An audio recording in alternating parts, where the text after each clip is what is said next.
Olá, professor Eli. Então vamos lá, né? Avaliação da disciplina de estrutura de dados. Vamos para o primeiro exercício. Primeiro exercício aqui para registrar, né, todas as conexões de voo, né? Todas as paradas que um voo vai fazer, bem como sua origem e destino. Vamos lá para a atividade 1, que corresponde à solução deste exercício. Então aqui foi onde nós começamos a aprender o conceito de nó, né, dessa estrutura que é criada na memória do computador, no endereço de memória, e de lista encadeada, linked list. Então aqui nós temos o padrão, né, um construtor aqui recebendo um valor e um ponteiro aqui, um próximo, apontando para none. Eu fiz aqui um método mostra nó, que é para mostrar o valor quando precisar, né? E aqui nós temos a lista encadeada. Na lista encadeada, nós temos aqui apenas uma propriedade aqui no construtor, que é o primeiro. Esse aqui vai ser considerado a cabeça da lista. Então, nós temos aqui um método de inserir o início, onde segue os 3 passos, né? Primeiro eu crio um elemento, então crio um elemento do tipo nó, ou seja, é um objeto da classe nó, né? Falando-se em programação orientada a objeto. E aqui o novo ponto próximo, que está none na classe nó, né? Ele recebe o self primeiro. Então, se fosse para exemplificar isso aí, o primeiro elemento da lista, que é a cabeça da lista, está apontando para o próximo. E em seguida, o self primeiro, ele passa a apontar para o novo. Então a conexão anterior é quebrada e passa o primeiro elemento cabeça da lista, né, apontar para o novo. Essa conexão que se quebra e que vai se desfazendo à medida que nós vamos inserindo dados, ela vai sendo limpada da memória através do garbage collector, que as linguagens modernas, como foi explicado, né, essas linguagens modernas, como Python, tem esse recurso. Aqui eu tenho o mostrar, ele vai pegar sempre o primeiro da lista, né, como não tem como eu iterar de maneira convencional, né, fazer ali um while e percorrer índice por índice, nós temos aqui então como referência sempre o primeiro, e aí nós vamos colocar o próximo nessa variável atual, né? Então aqui é para mostrar o conteúdo que tem naquele nó. E a pesquisa faz algo semelhante, né? Pega ali sempre o primeiro elemento para depois pesquisar. Aqui eu instanciei, né? Já fiz a minha lista encadeada instanciada em lista, e eu tenho aqui os dados que o usuário digitou, como o número do voo, a data, a hora, né? A sigla. E aqui eu criei uma variável, uma lista auxiliar, no caso, né? Dando append nesses dados. E em seguida eu utilizei a lista que eu instanciei com o método insere_início, e aí eu coloco paradas, que é essa lista auxiliar com todos esses dados que o usuário cadastrou até agora. Como as paradas elas não têm um número definido, a origem é uma só, né? As paradas não têm número definido. Eu coloquei aqui uma condição while, né? Uma repetição, na verdade, né? Enquanto for diferente de 0, o usuário vai poder digitar os dados e segue aqui o mesmo estilo de gravação. Primeiro grava numa lista auxiliar nativa do Python e depois grava na lista encadeada todas essas informações de uma só vez. E aí, descendo um pouco mais, eu tenho aqui a pesquisa, né? E agora eu vou fazer um teste desse sistema.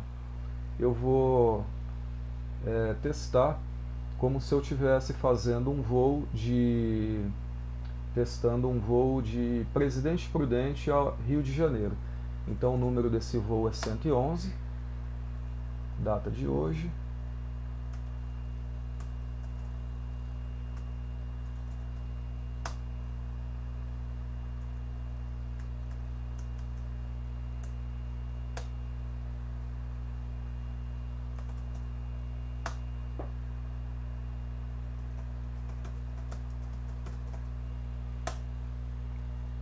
Aqui ele me pergunta, digite um ponto de parada ou 0 para continuar. Esse 0 para continuar é o destino, mas como ele vai ter um ponto de parada, eu vou digitar aqui 222 e continuar cadastrando os dados para cada um desses voos.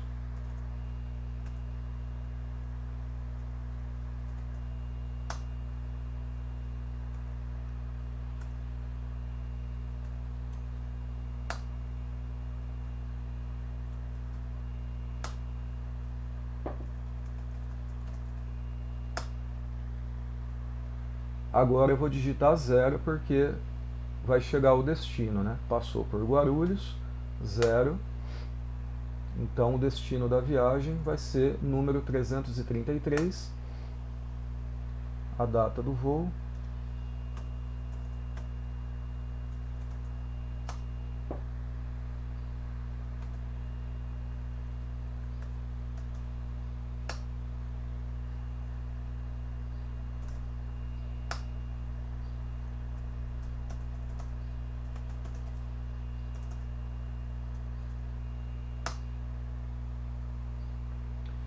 Assim, eu cadastrei na Linked List e representei esses dados aqui para o usuário. Nós temos aqui o número 111, que sai de Prudente, até o 333, com todos os seus dados, até o Rio de Janeiro. Deseja pesquisar por número de voo? Aqui é a parte da pesquisa. Sim.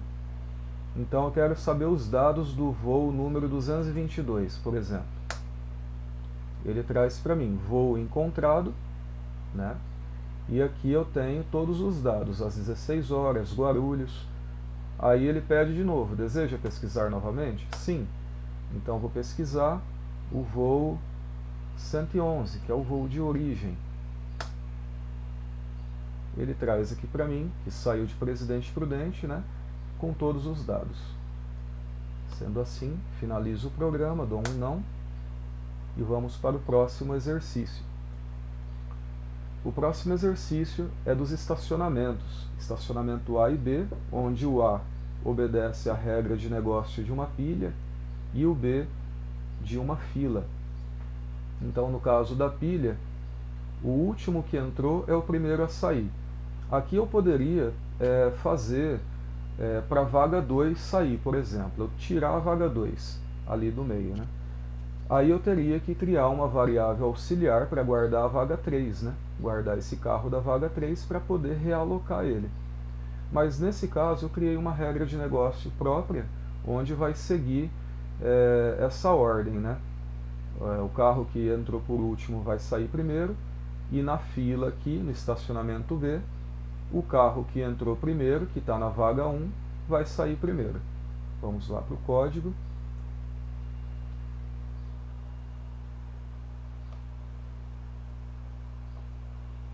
Então aqui eu tenho a minha estrutura de nó, classe Node,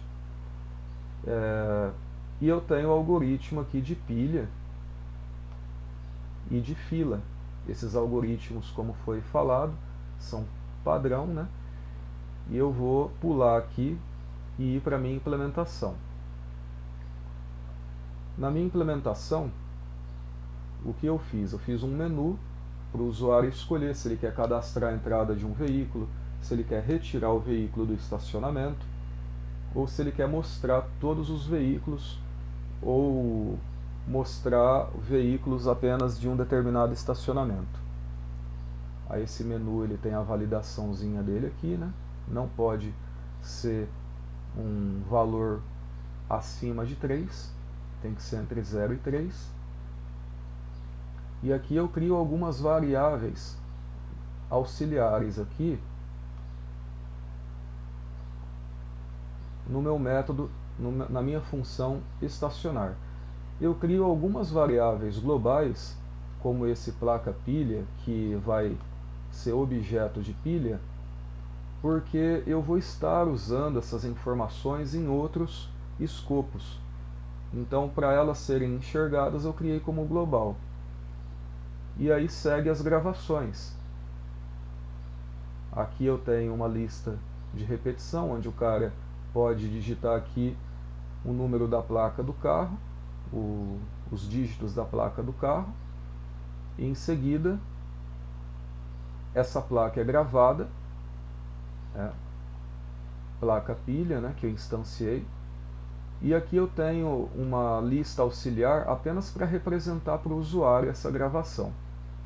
E se a placa pilha ela foi gravada, ou seja, se está gravado na memória, ele vai emitir esse aviso aqui: cadastro no estacionamento A realizado com sucesso.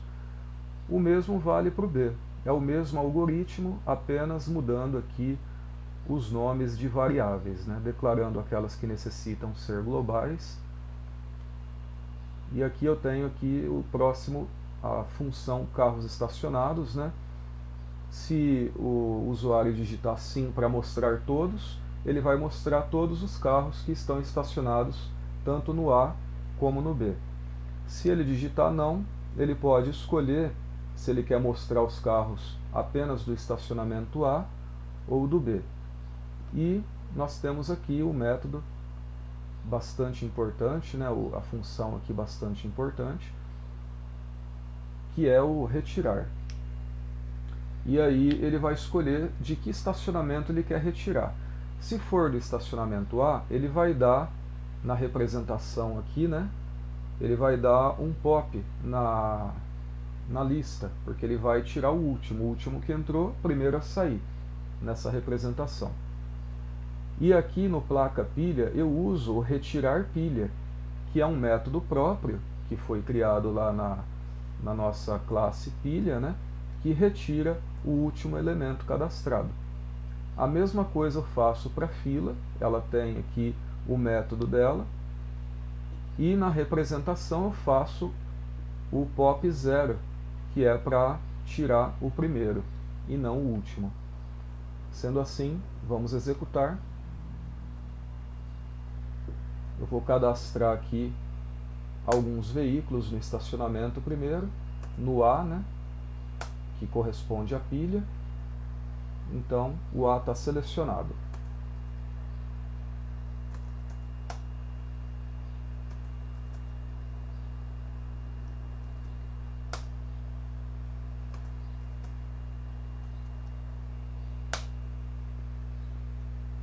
Dou um F para finalizar.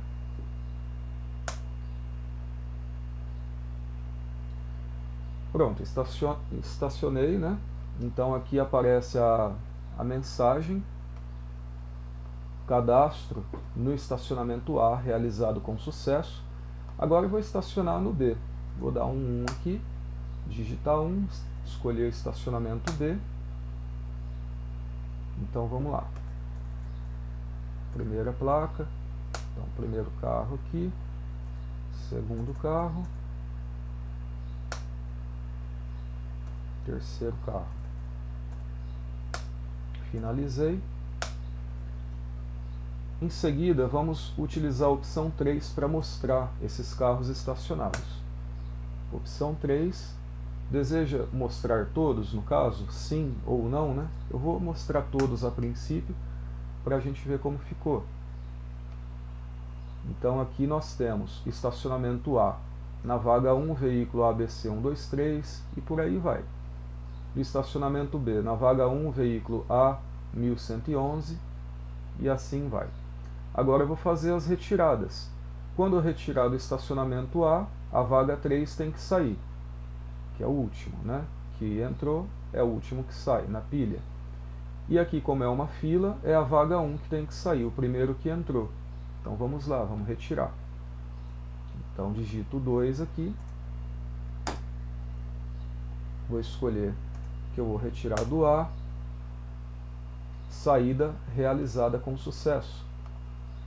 Vou escolher o 2 de novo. Depois eu mostro toda a representação, né? Então venho aqui do B, saída realizada com sucesso. Vamos lá na opção 3. Eu vou mostrar todos, sim, e vamos ver como que ficou.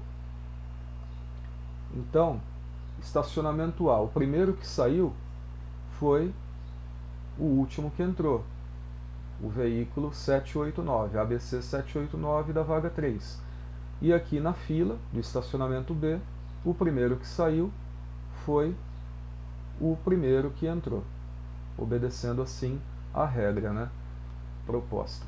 Então, sendo assim, finalizado esse exercício. Vamos para o próximo. O próximo foi uma atividade de slide e com proposta da implementação dos métodos escolhidos. Então, se trata então de método de busca e métodos de ordenação. Eu criei aqui no Colab uma atividade 3 e a minha ideia de sistema foi um programinha simples de comparação de sorteio de Mega Sena, né? Eu pesquisando, eu aprendi esse joguinho aqui que eu não sabia nas outras atividades, né, para multiplicar o tanto de caractere, me ajudou legal. E aqui eu estou utilizando dois métodos, né? O método de busca linear, ou seja, a busca sequencial, que vai percorrer toda a lista buscando aquele que for igual ao procurado, né? E o método de ordenação selection sort. O selection sort, ele vai fazer a comparação do mínimo, né? Ou seja, ele vai pegar sempre o menor e trazer para o início. Dessa forma, vai ficar em ordem crescente. Aí aqui eu faço um laço para digitar alguns números que foram sorteados, limitando em 6. E aqui eu mostro eles na ordem do sorteio e eles de modo ordenado pelo selection sort. Vou executar aqui. Opa, antes deixa eu mostrar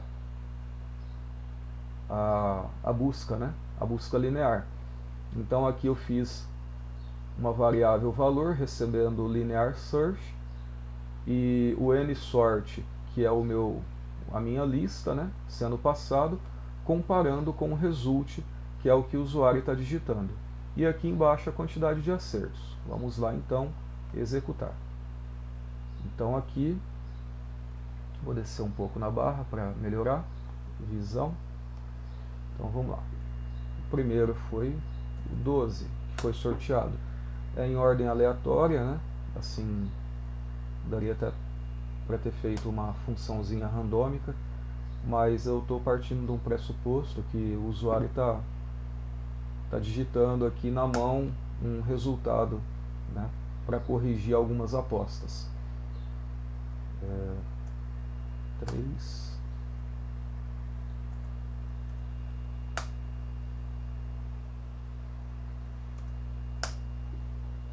Então aqui ele mostra números na ordem de sorteio, do jeito que eu digitei, e aqui os números ordenados, utilizando o algoritmo de ordenação, né, o selection sort.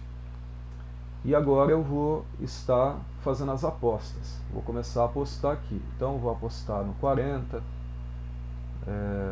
pressupondo que eu tenho alguns jogos em mãos, né?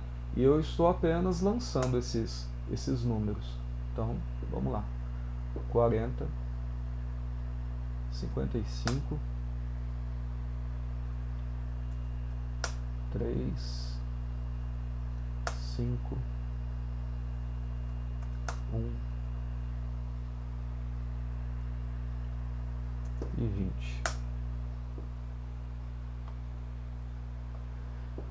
Então aqui, o 40 e o 55, eles não estão na lista, certo? O que se encontra na lista é o número 3, o 5, o 1 e o 20. Portanto, quantidade de números acertados, 4. Ele retornou para mim graças à busca, né, linear. Ele fez essa busca. Como é pequeno o número de informação, é uma solução que cabe sem problema nenhum, assim, resolveu a questão, né? E assim eu termino o vídeo de apresentação desta avaliação, agradecendo ao professor Eli, né, por ter tirado várias dúvidas, por ter apoiado aí no webinar, tirando as nossas dúvidas ao vivo, certo? E assim considero terminada essa atividade. Muito obrigado.